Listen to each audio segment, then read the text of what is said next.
जानी शुनाई भी नहीं है। चलिए आए आज अब हमें लेटर्स बताएं। इंग्लिश लेटर्स में जो लोग मिस्टेक करते हैं, हम लोग नॉन नेटिव्स, वो ये मिस्टेक करते हैं कि जो लेटर्स में वावल का पार्ट होता है वो हम प्रोनाउंस नहीं करते।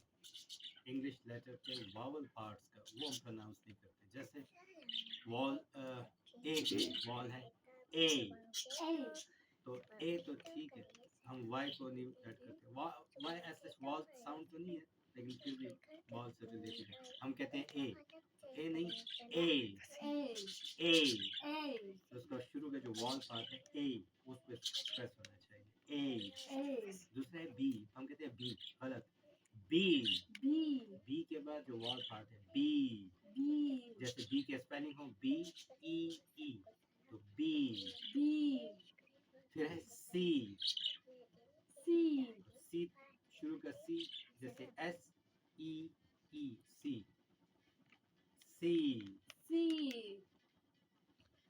इस तरह डी के बाद ई ई, ये वॉल पार्ट है, इसको लंबा खींचते हैं। डी एफ आसान है। जी ज के बाद जो ई साउंड है इसको जी। इस तरह एच, इसमें शुरू का ए है एच ए शुरू का वॉल था। आई शुरू का आई पूरा वॉल था आई। जे हम कहते हैं जे, गलत। तो ज के बाद ए वाई, जैसे इसकी स्पेलिंग है जे, ए वाई वॉल पार्ट है, इसको लंबा खींचना है जे। इस तरह खे जो खेत में आता है ख, तो ख के बाद जो ए वाई वॉल पार्ट, इसको प्रोलांग करना है खे। इसी तरह एल, ये जो एल का खत्म होने वाला साउंड है, इसको थोड़ा सा आपने स्ट्रेस करें, जैसे इसके आखिर में ई हो, जैसे ई एल एल ई, ये इसकी स्पेलिंग हो एल। इसी तरह एम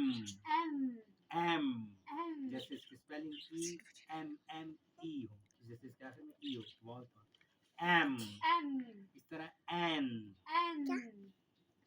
ओ, ये अगर आप कहें ओ, बिल्कुल गलत, इसके स्पेलिंग जैसे ओ एच हो ओ। फी स्ट्रेस्ड साउंड है, हवा मुंह से निकलनी चाहिए।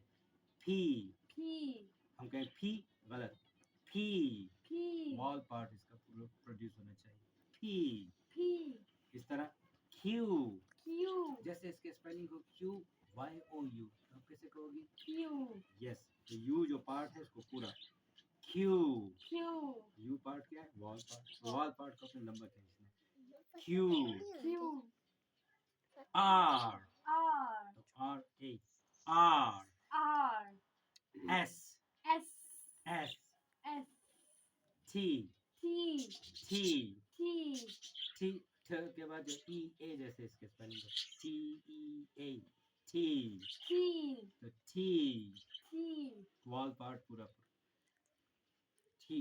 यू आप कहेंगे यू, तो गलत। यू वी पूरा एक वॉइस सिलेबल है। वी हम कहते हैं वेरी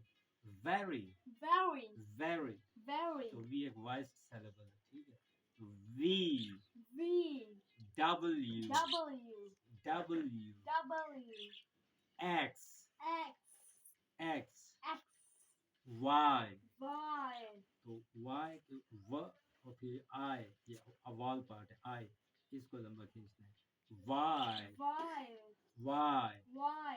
आखिर में जी ज के बाद जो अ साउंड है, वॉल पार्ट, इसको लंबा जी। तो इस वीडियो में हमने ये सीखा कि जितने इंग्लिश लेटर्स हैं उनमें जो वॉल पार्ट है उसको हमने लंबा खींचना है, थोड़ा सा स्ट्रेस करना है, वरना जो अहले ज़ुबान है उनको समझ नहीं आएगा।